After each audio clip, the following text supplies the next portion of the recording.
warahmatullahi wabarakatuh. Alhamdulillahirabbil alamin. Puji syukur senantiasa kita panjatkan kehadirat Allah Subhanahu wa taala yang alhamdulillah pada hari ini kita kembali mempelajari ilmu tahsin tilawah Quran. Adapun tujuan utama mempelajari ilmu tajwid dalam rangka tahsin tilawah adalah menjaga lidah dari kesalahan ketika membaca Al-Quran. Baik, sebelum kita mulai, kita sama-sama membacakan ta'awud dan basmalah. A'udzu billahi minasyaitonir rajim. Bismillahirrahmanirrahim. Selanjutnya kita akan membahas tentang ilmu tajwid, yang mana ada pengertian, hukum-hukum mempelajari ilmu tajwid, sumbernya, dan juga alasan mengapa hukum membaca Al-Quran harus sesuai dengan kaidah ilmu tajwid. Baik, yang pertama adalah pengertian. Tahsin secara harfiah berasal dari kata hasana yuhasinu tahsinan. Artinya hasan itu baik, berarti membaguskan bacaan ya.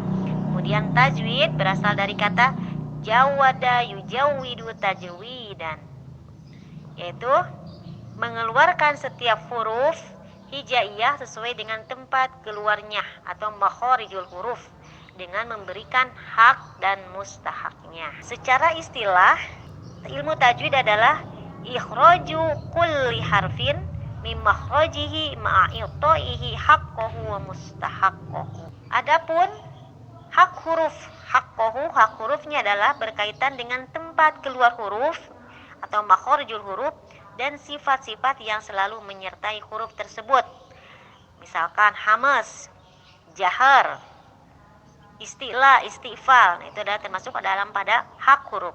Sedangkan mustahaknya adalah yang berkaitan dengan sifat yang tidak selalu menyertai huruf tersebut, seperti ikhfa, idhar, tafhim, gunah, dan sebagainya. Adapun hukum mempelajari tajwid atau tahsin adalah ada dua. Yang pertama adalah fardu kifayah dan fardu ain.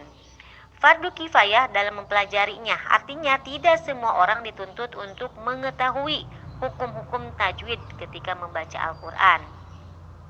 Sedangkan fardu ain dalam mengamalkannya, artinya semua orang dituntut untuk membaca Al-Quran dengan baik dan benar sesuai dengan kaidah ilmu tajwid. Sumber pengambilan ilmu tajwid. Sumber pengambilan ilmu tajwid diambil dari Al-Quran dan As-Sunnah yang dinukil dengan sahih serta mutawatir dari para ulama qiraat yang bersambung hingga Rasulullah SAW. Dalilnya adalah dalam Quran, A'udzu billahi minasyaitonir rajim warattilil Qur'ana tartila. Dan bacalah Al-Quran itu dengan perlahan-lahan. Maksudnya dengan khusyuk, sesuai dengan tajwidnya, sesuai dengan makhrajnya, sehingga mendapatkan setiap hurufnya 10 kebaikan. Alasan mengapa hukum membaca Al-Quran sesuai dengan ilmu kaidah ilmu tajwid ini, menurut Imam Ibnu Al-Jazari mengatakan bahwa wal akhdhu bit tajwid khatmun lazim malam yujawwidil Quran asim li'annahu bihi ilahi anzala wa hakada minhu ilaina wassala. Membaca Al-Quran dengan bertajwid hukumnya wajib. Siapa yang membacanya dengan tidak bertajwid, maka ia berdosa. Karena dengan tajwidah Allah menurunkan Al-Quran, dan dengan tajwid pula Allah sampaikan darinya kepada kita. Keutamaan fadilah ilmu tajwid itu ada dalam sebuah hadis, insya Allah kita semua sudah memahaminya, yaitu Bismillahirrahmanirrahim, khairukum man ta'allamal Qur'an wa 'allamah. Sebaik-baik kalian adalah orang yang belajar Al-Quran dan mengajarkannya. Ini adalah tugas kita semua untuk belajar ilmu tajwid, belajar tentang Quran.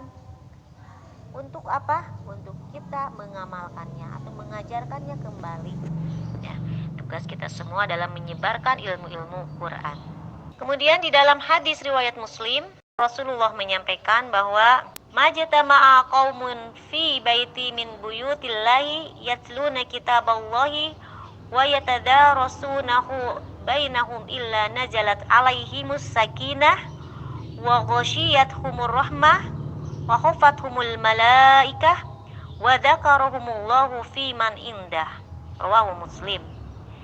Tidaklah suatu kaum berkumpul di dalam suatu rumah di antara rumah-rumah Allah atau masjid, kemudian mereka membaca Al-Quran serta mempelajarinya, melainkan turun sakinah kepada mereka. Mereka diliputi oleh rahmat, dinaungi malaikat, dan disebut-sebut kebaikannya oleh Allah di hadapan makhluknya. Hadis riwayat Muslim. Juga dalam hadis lain disampaikan bahwa sebaik-baik kesibukan adalah mempelajari Al-Quran, atau barang siapa yang disibukkan dengan Al-Quran dalam rangka berzikir kepadaku, dalam memohon kepadaku, niscaya akan kuberikan sesuatu yang lebih utama dari apa yang telah kuberikan kepada orang-orang yang telah meminta. Jadi luar biasanya orang-orang yang membaca Al-Quran, mempelajari Al-Quran, mentadaburi Al-Quran, maka Allah akan mengutamakannya di atas makhluk-makhluk lain, akan mengutamakan memberinya, lebih cepat memberinya dibandingkan dengan orang-orang yang meminta. Makanya karena apa? Al-Quran ini adalah firman Allah yang akan menjadi syafaat, yang akan menjadi penolong di yaumil akhir kelak, dan akan membawa kemudahan di dunia. Karena hanya dua yang Rasulullah tinggalkan, Al-Quran dan sunnah daripada warisan Rasulullah, dan juga hadis.